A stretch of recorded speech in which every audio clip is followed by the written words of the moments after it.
Welcome to Daily Scripture Reading. I do not own the rights to this music. Leviticus chapter 5, beginning at verse 1 and ending at verse 13. This is the English Standard Version.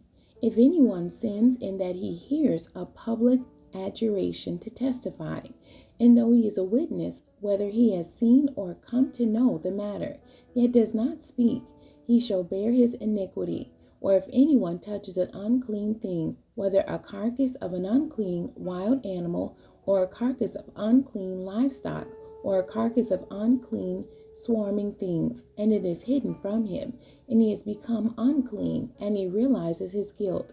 Or if he touches human uncleanness, of whatever sort the uncleanness may be with, which one becomes unclean, and it is hidden from him, when he comes to know it and realizes his guilt. Or if anyone utters with his lips a rash oath to do evil or to do good, any sort of rash oath that people swear, and it is hidden from him, when he comes to know it and he realizes his guilt in any of these. When he realizes his guilt in any of these and confesses the sin he has committed, he shall bring to the Lord as his compensation for the sin that he has committed a female from the flock, a lamb or a goat, for a sin offering, and the priest shall make atonement for him for his sin.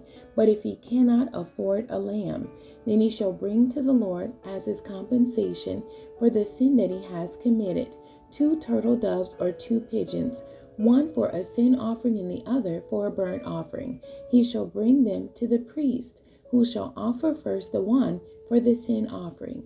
He shall wring its head from its neck, but shall not sever it completely. And he shall sprinkle some of the blood of the sin offering on the side of the altar, while the rest of the blood shall be drained out at the base of the altar. It is a sin offering. Then he shall offer the second for a burnt offering, according to the rule. And the priest shall make atonement for him for the sin that he has committed, and he shall be forgiven. But if he cannot afford 2 turtle doves or 2 pigeons, then he shall bring as his offering for the sin that he has committed 1/10 of an ephah of fine flour for a sin offering. He shall put no oil on it, and shall put no frankincense on it, for it is a sin offering. And he shall bring it to the priest, and the priest shall take a handful of it as its memorial portion, and burn this on the altar, on the Lord's food offerings. It is a sin offering. Thus the priest shall make atonement for him for the sin which he has committed in any one of these things, and he shall be forgiven, and the remainder shall be for the priest as in the grain offering. The end. God bless you, and thank you for joining me today.